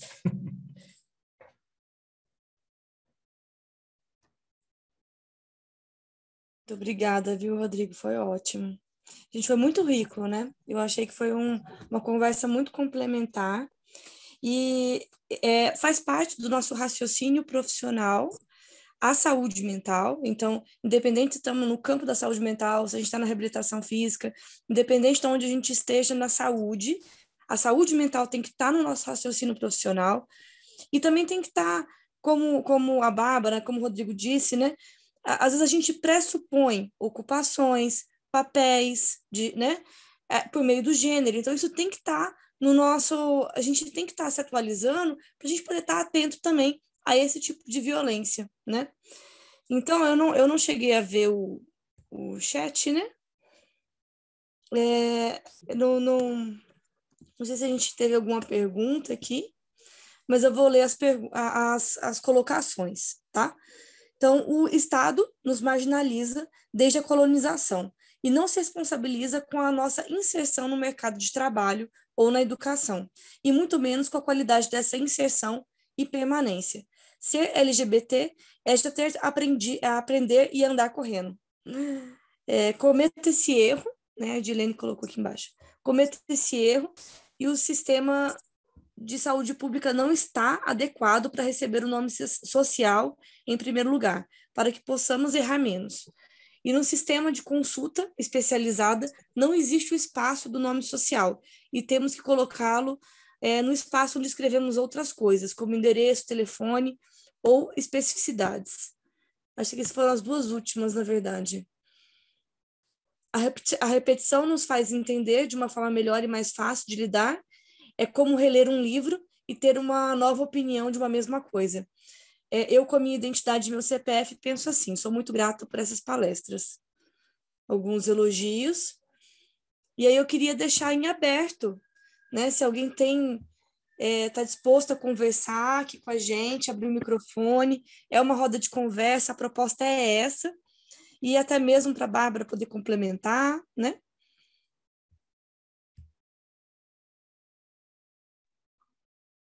Oi, boa noite. Boa noite, pode falar, Maria. Eu acho que eu queria falar. Então, gente, boa noite. A Bárbara mencionou, né? Acho que primeiro, parabéns para a Bárbara e para o Rodrigo por trazer isso de uma forma. É isso, às vezes trazer de uma forma inicial é mais difícil, né? Porque a gente já está acostumado a conversar, né, sobre isso, principalmente quem é LGBT, um pouco mais na frente. Então, retornar isso, né, é um desafio, né? Falar sobre todas essas siglas, a importância. Então, acho que parabenizar pela fala, foi muito legal. Mas tem uma coisa que a Bárbara. Vocês estão me ouvindo bem, gente? Eu estou falando, nem sei se vocês estão me ouvindo bem. Que a Bárbara falou sobre a rede lésbica, né? Que eu e ela a gente fundou e a gente está tentando colocar para frente. E eu fiz um texto esses dias que era entidades representativas estão engajadas, né, na luta contra a LGBTfobia e tudo mais. E eu queria falar que eu acho que esse é um exemplo de como as entidades representativas podem se engajar, né? Então, abrir um espaço desse para a gente discutir, né, que não é fácil, né, vem represálias, precisa ser resistente para manter, falar sobre esse tema, né? Então, eu acho que isso, eu fico muito feliz que o Conselho faça esse esforço, né, porque é de fato se mostrar engajado com a luta, né? Abrir espaço de discussão, falar da importância, né? Então, eu escrevi um texto muito angustiada sobre isso esses dias, e aí estar aqui nesse espaço, né, acalenta um pouco o meu coração de saber se existem entidades representativas que estão tentando se engajar nessa luta. E eu acho que uma outra coisa, né, falar um pouco, porque até tem vários estudantes aqui, né, e assim, o que isso às vezes importa para uma prática, assim, no sentido bem inicial? Gente, a gente precisa conhecer as pessoas, né? É o estabelecimento de vínculo, é o estabelecimento do respeito, do entendimento do outro, da sua identidade, né? Então, é só na saúde mental, como a Thaís falou, não, isso perpassa, né? E aí, na reabilitação física, eu não consigo enxergar o que isso tem a ver, né, comigo que estou na reabilitação física no hospital. Tudo, meu amor, tudo, né? Porque tem o nome social, né? Tem as pessoas que chegam com várias angústias e com comportamentos que são, né, não são dicotômicos na casinha que a gente muitas vezes está acostumado, e isso tem a ver com tudo, com todas as áreas, né? Ou até mesmo na docência, né? Eu me coloco enquanto professora, né? Eu fico vendo o quanto que o nosso ensino, até em terapia ocupacional, ele é binário e ele é exclusivo, né? Excludente, no caso, ele não é inclusivo. Eu sempre dou o mesmo exemplo de quando eu fui um tempo professora de cinesiologia, né? E que uma coisa que não tem teoricamente nada a ver, e aí eu me propus a colocar um caso clínico que era, né, uma pessoa com deficiência, para a gente analisar, né, a questão da amplitude articular e tudo, e eu coloquei, né, um casal, eu acho que eram dois homens, né, fulano e fulano, tem um filho, né, com tal limitação articular e tal, e aí as pessoas falam, professora, e essa parte aqui do caso, a gente faz o quê? Né, para fazer o quê? Nada, né? São dois homens que têm, né, um filho com deficiência e tudo mais. Então, assim, por que a gente não pode, né, colocar essa realidade, trazer essa realidade para o nosso ensino, trazer essa realidade para todos os nossos serviços? Porque, sim, quando a gente desrespeita, quando a gente não inclui a pessoa em sua identidade, a gente está influenciando diretamente na saúde mental dela. Né? É só você tentar se colocar no lugar da pessoa. Então, acho que essa reflexão de qual é o campo que eu uso isso, né? Aonde que eu uso isso, é na sua anamnese, meu amor, é no seu estabelecimento de vínculo, é no seu contato com o outro. Né? Então, acho que essa conversa aqui também traz muito isso. E é isso, assim, obrigada por fazer pensar aí nesse espaço. De colocação, Marina. Cláudia, você está com o microfone aberto. Pensei que você queria comentar. Aqui teve alguns elogios, né? Eu posso falar, Thaís? Pode, Karine, pode falar. Boa noite. Gente, obrigada por tudo que foi colocado aqui. Eu estou sendo atravessada por várias coisas, assim. Várias coisas me atravessando e eu não trabalho diretamente, assim, eu vou falar para vocês que vocês vão entender, porque eu acho que saúde mental é todas as esferas de atuação, mas, assim, não é um foco direto hoje da minha intervenção enquanto TO, né? Mas sempre busco a Thaís para ajuda nisso, porque eu acho que saúde mental está em todas as áreas, como a Marina até mencionou.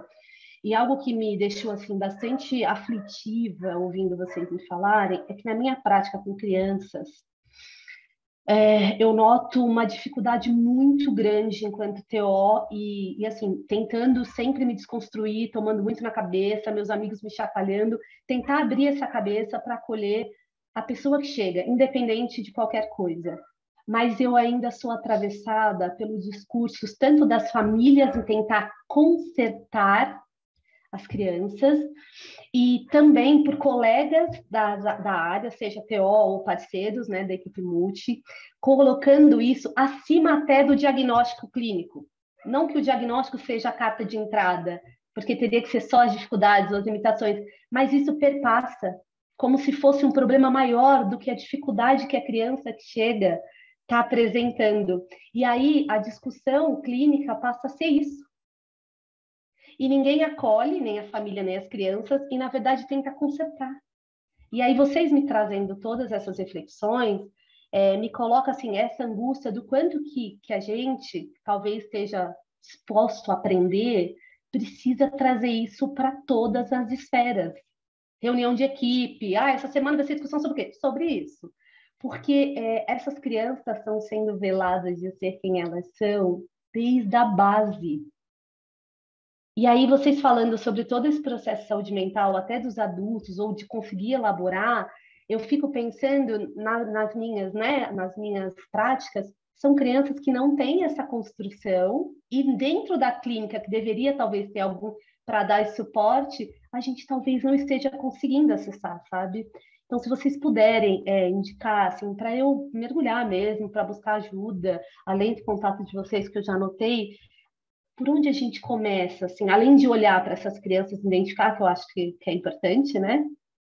Como que a gente faz com essas crianças que merecem ter o direito de, pelo menos, entender quem elas são, né? Mas que está sendo velado até dentro da equipe. E eu vejo colegas TOs, assim, é triste falar isso enquanto TO, mas colegas TO que querem consertar, né? A escolha de um brinquedo, por exemplo, coisa simples, que nem determina nada, é só um brinquedo, mas já traz um peso para esse escolher, para esse brinquedo, né? Que é simbólico, seja ele qual for a simbologia, e já traz um peso diante disso, assim. Então, diante da fala de vocês, me trouxe várias angústias que eu acho que é bem positiva para a busca de conhecimento. Mas se vocês puderem me dar uma palavra de conforto, assim, de busca, eu agradeço. Karine trouxe uma questão bem simples, tá? Vamos ver a Larissa, e aí a gente pode abrir de novo. Larissa, pode falar. Oi, boa noite. Primeiramente, eu gostaria de parabenizar pela palestra o Rodrigo, né? E foi uma palestra muito boa. E eu queria, na verdade, comentar uma coisa que a Marina tinha falado anteriormente, da questão do ensino ser ainda muito binário e, né, cis, digamos. E assim, eu estava lembrando de uma matéria que eu tive, eu sou estudante de fisioterapia, né? E eu estava lembrando de uma disciplina que eu tive no segundo período, eu acho, eu não me lembro qual agora, mas eu lembro que o professor estava falando sobre aquela, eu me esqueci o nome agora, mas é aquela jogadora trans de vôlei, que ela é bem famosa, inclusive, eu esqueci o nome dela. Mas Tandara. Isso. Não, a Tandara é aqui. Não, a Tandara nela não, é a Tiffany. Isso, obrigada, Luísa. A Tandara é a outra lá. A Tiffany, ela tá, né, nessa questão e ela tá jogando muito bem, né, por enquanto. E aí o meu professor ele foi falando que não tinha como ter uma jogadora trans porque uma mulher trans não tem o mesmo tipo, ela vai levar mais vantagem do que as mulheres cis e não sei o quê. E eu fui ficando tipo, entendeu? Então, assim, ainda tem essa questão de um preconceito muito forte no ensino. Não só na questão lógico que na área de trabalho também, mas no ensino. Oi, Larissa. Bom, Rodrigo, Bárbara, se vocês quiserem falar um pouquinho sobre o que foi comentado. Se a Bárbara não se importa. A Bárbara, você vai falar? Você está com o microfone desligado? Pô, eu só quero falar sobre a questão da infância. Só vou ser breve, que é uma questão que eu ando pensando e refletindo muito. Todos os estados brasileiros, né, há uma demanda crescente por TOs para trabalhar com a população específica de TEA. Isso eu ando acompanhando alguns grupos aí, é exponencial. Então há estudos, né, aí também fui pesquisar, então há estudos que dizem, estudos recentes, estudos muito bons, de qualidade, que dizem que até 2024, 2025, além de dobrar a população com crianças com autismo, as crianças com autismo não serão heterossexuais. Esse estudo diz que 70% das crianças com autismo não terão, né, não se autodeclararão como heterossexuais e nem como cisgêneros. E aí eu já questionei algumas amigas minhas e questiono algumas questões por onde eu passo sobre isso. Né? Não pensando só sobre o TEA, mas sobre as crianças, né? Como que a gente pode fazer? Primeiro que isso vai ser muito velado e camuflado e vai ser colocado no armário pelos pais. Ponto. Isso está dito, isso a gente vê o tempo todo, né? É muito difícil falar sobre isso. Era mais comum a gente ver uma criança trans ou uma criança que você vê ali, né? Uma menina que tem expressão de gênero ou que você percebe ali, né? Que a sexualidade vai ser, né, oposta do que o esperado. O que eu sempre brinco, né? A gente tem que ser terapeuta, né? Não ditador. Então, deixar o brincar fluir, né? Deixar a criança ser criança. Brinquedo não tem gênero. Nossa, né? Tô lá levando uma criança numa sala de recurso visual e ela quer dançar, quer colocar luzes rosa. O que isso vai interferir, né? Na sua conduta? Você não quer trabalhar tal e tal movimento, tal e tal a questão de habilidade? É isso que você tem que estar se importando. Teu objetivo com aquela demanda, não se a pessoa, não se a criança, se o menino vai estar querendo escolher a cor rosa ou a cor azul ou a cor roxa. É que eu falo, deixa a criança ser criança, deixa a criança fluir a sua sexualidade e o seu gênero. Ninguém está dizendo que eu, Bárbara, vou pegar uma criança de 6, 7 anos e vou ensinar sexualidade e gênero em nenhum momento. Estou dizendo que eu vou deixar ser quem ela quiser ser, se expressar como ela quiser se expressar. Se ela quiser ser um menino que queira desenhar flores rosas ou uma menina que queira não se vestir como menina, a gente vai deixar somente ela ser quem ela quiser. E que a gente tenha o preparo mínimo para explicar para esses pais, ou na anamnese, ou nas devolutivas, dúvidas que os pais muitas vezes tenham. Porque a gente sim, tem a maioria de pais que ainda vai negar isso, mas também já há um avanço de famílias que enxergam os seus filhos como eles são desde a tenra idade e também querem já entender sobre isso. Porque aí pensando na questão, aí voltando na questão do TEA, que é uma demanda aí que a gente está tendo muita, porque ele pode, né, vamos supor que ele seja uma criança com TEA, que seja cisgênero, que seja heterossexual, só que nem sobre a sexualidade mínima se é falado.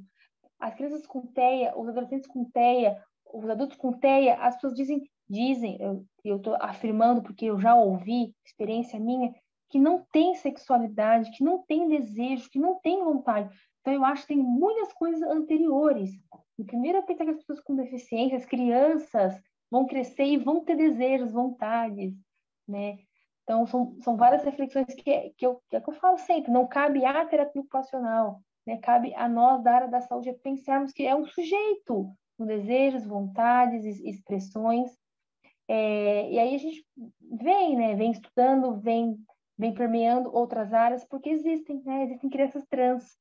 Existem crianças que com 2, 3 anos você, pai, você profissional, você percebe que a criança não se identifica com o gênero. É óbvio, né? A gente vai trabalhar aí com os desejos e vontades ao crescer, né? Mas tem que tomar cuidado, né? Eu conheço também profissionais da saúde, TOs, psicólogos, físicos, que impõem gênero no brincar, que impõem gênero nas atividades, ou na escolha do próprio. Estou eu lá numa enfermaria, vou atender uma criança, é menina, eu vim aqui na anamnese, eu já levo coisas de menina. Então, tudo isso a gente precisa estar sempre avaliando, né? O que a gente quer? A gente quer uma prática inclusiva, uma prática que abranja quem? Os meus valores, os meus desejos enquanto Bárbara, ou a minha responsabilidade ética e política enquanto profissional da área da saúde? Então, são muitas questões, né? Muitas. Pode dar continuidade, Rodrigo. Eu vou tentar complementar aí um pouco do que a Bárbara fala.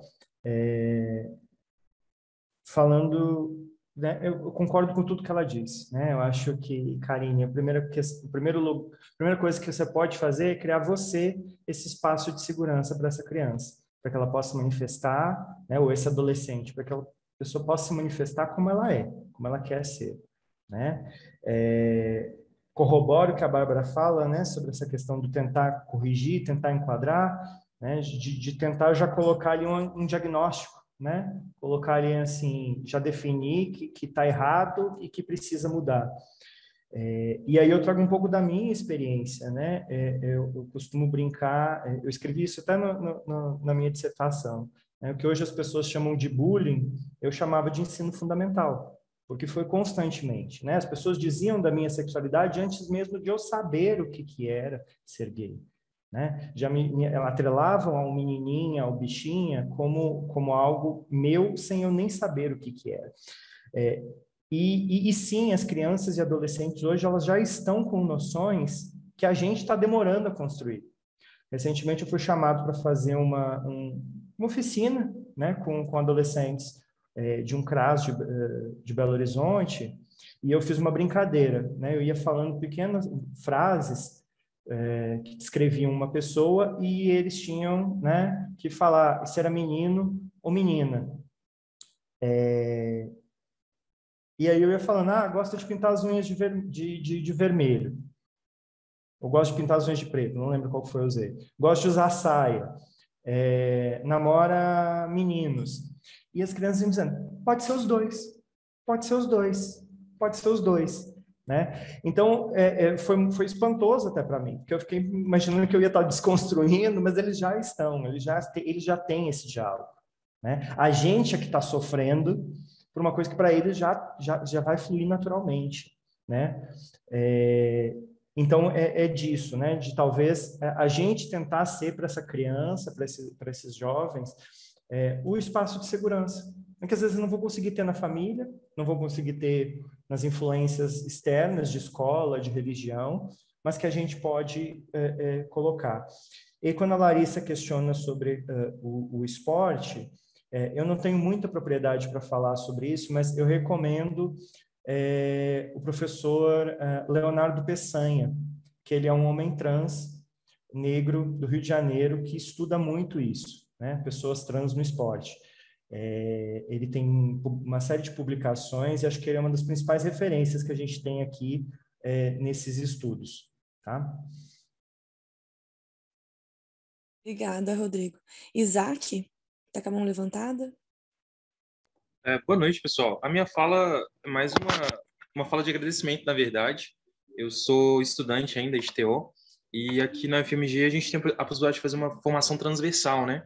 E eu estou começando a fazer uma formação transversal em gênero e sexualidade e é muito interessante porque a gente abre um leque, né?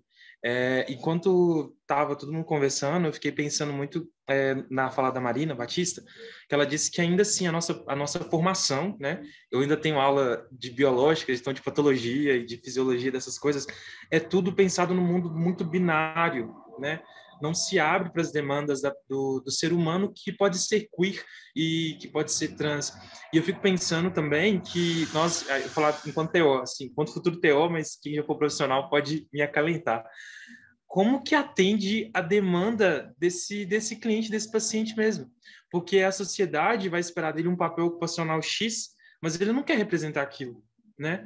E como é que a gente vai poder promover intervenções realmente efetivas, sabe?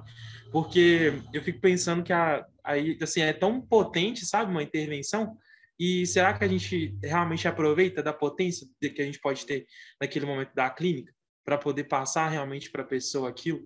Aí eu acho que aí é parabenizar, porque acho que momentos como esses acabam sensibilizando, sabe? E limpando a nossa lente da maneira como a gente enxerga aquele paciente, o que a gente vai propor realmente de forma efetiva, né? Para trazer uma qualidade de vida, né? Excelente, Isaac. Alguém quer comentar? Marina, Rodrigo, Bárbara?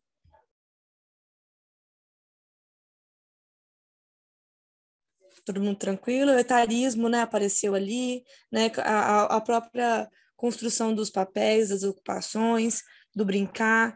Então, a gente promove violência também quando a gente faz essas construções e a gente, como profissional, pode muito bem estar nesse lugar do violentador, né, do agressor. Então, é muito importante que isso não fique só concentrado nessas matérias transversais, nesses simpósios, como foi dito, e que isso também seja colocado pelos estudantes que estão aqui, assim, exigindo assim, das universidades uma grade, uma construção mais efetiva e mais estruturada, né?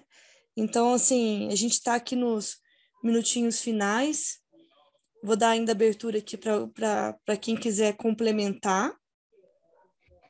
Eu gostaria de trazer um dado muito importante que eu lembrei agora, né? Da minha pesquisa, 133 pessoas que responderam, em todas as profissões da área da saúde, eu tive todas. 80 pessoas, então mais que 55%, se autodeclararam LGBTs. Então, profissionais da saúde LGBTs. E aí eu fiz um artigo que tá para sair questionando isso. Só nós, né, que a maioria os que responderam a minha pesquisa sobre saúde mental LGBT eram LGBTs. Aí eu volto no questionamento. Ainda parte muito de nós, da área da saúde, estudantes também de TO, de físico, que são LGBTs, terem mais interesse pelo tema e suscitarem as reflexões. Então, mas que bom, que bom. Pelo menos a gente tem um caminho, porque na minha formação, eu tenho 10 anos de formada, vou fazer o ano que vem. Na minha formação, eu tive, isso é um relato meu de vários lugares que eu passo, eu sofri por ser uma estudante de TO sapatão, eu sofri, né? Isso me fizeram bullying na minha própria graduação. Então, nossa, meu graduação de TO, sim. Então, muito legal verem mais TOs, mais estudantes de TOs, de outras profissões sendo LGBTs e lutando para que se fale mais sobre isso. Ainda parte muito de nós, né? Muito de nós essas questões, mas já é um avanço muito grande, que todo mundo está demonstrando um interesse pela temática, né? Mas ainda a gente se circunscreve em profissionais que são da área da saúde LGBT. Só vou trazer um relato pessoal, aí eu saio de cena, Bárbara, pesquisadora, TO, e entro como filha, que acompanhei meu pai no hospital esses dias, eu de olho, né, nas pessoas que estavam trabalhando, que eu queria entender ali se tinham pessoas trans, travestis, trabalhando no serviço de saúde, que são, a gente sabe, o número é mínimo, né? E aí eu teve 2 episódios bem tristes, porque aí eu tô dizendo que eu estou declarando, né? Mas é porque no crachá da pessoa tinha o nome social, dava para ver, né? E a pessoa performava o gênero feminino, provavelmente era uma mulher trans. E aí tô dizendo que eu saio de cena porque aí eu tô declarando porque eu estava lá, né? Em outro contexto, só para vocês entenderem. E ela, quando ela se dirige aos pacientes ao meu lado, ela diz o nome dela. Eu sou fulana. E uma outra pessoa que também, mulher trans, diz, eu sou ciclana. E os pacientes insistiam em chamar ela de ele. Eu vi isso uma noite inteira e um dia inteiro com pessoas diferentes. Então, o quanto que a gente também da equipe vai acolher esses profissionais, nossos colegas de trabalho, nossos colegas da equipe multidisciplinar, nossos colegas que prestam assistência, porque a noite inteira essa pessoa foi chamada de ele, essa técnica de enfermagem, essa enfermeira foi chamada de ele, mesmo ela se apresentando lá para os pacientes como ela. Óbvio, né, que eu não estou julgando esses pacientes que estão em várias situações aí de saúde, mas eu fiquei pensando, cara, como que é essa pessoa depois, né? Porque ela não foi respeitada. Por mais que a pessoa esteja fodida, doente, mas ela não conseguiu. Ela não conseguiu porque ela olhou e disse, é ele, mesmo ela se dizendo ela. E aí fico pensando no alto número de suicídio de profissionais da área da saúde, não só LGBTs. Então, essa reflexão de hoje aqui suscita muitas outras, pessoais, profissionais, porque esse tema ele não é só nosso LGBT, não é só nosso profissional de saúde que vou atender, mas também posso acolher colegas meus de serviço que passem por isso, passem por preconceito, passem por LGBTQIA+, fobia, também dos nossos pacientes, sabe? E eu fiquei muito reflexiva, porque eu estava em outro papel. E aí eu vi aquilo, a pessoa se apresentando como ela e os pacientes chamando, vem cá, no pronome masculino. Então, esse cuidado é para todo mundo, é para nossos colegas da saúde que são LGBTs, nossos pacientes, para os pais, que também chegam, às vezes, para a gente, também perguntando como que eu faço, como que eu posso ajudar, pedindo informação, gente. Que a gente saiba o mínimo para informar, para acolher, para ter uma escuta sensível, uma escuta qualificada. Tenho certeza, né? Eu sempre falo, cada um que cruza o nosso caminho, cruza por um motivo. Né, que a gente possa ter a sensibilidade de acolher, né, e de fazer um bom trabalho. Não importa a área, não importa quem você seja, se você, né, não importa, mas que você faça um bom acolhimento, um bom serviço, né, um bom trabalho. E é isso, assim, né? Mais uma vez, muito, muito obrigada. Obrigada a vocês, obrigada, Bárbara, obrigada a todas as colocações, obrigada, Rodrigo, né, a diretoria, enfim, quero continuar essa conversa com vocês, já vou finalizando o nosso encontro e já chamando para o dia 27 de outubro, tá? Reforçando aqui o tema, né? questões raciais e implicações para os profissionais da saúde e saúde mental. Tá continuando a nossa conversa, as nossas rodas de conversa. E marcando aqui, tentando a pontualidade aqui, para a gente poder descansar também, né? Cláudia, você levantou a mão? Sim, daria tempo rapidamente? Pode fazer a colocação. Sim. Ela é da Comissão de Saúde Mental, a gente só reforçando. Pode falar, Cláudia.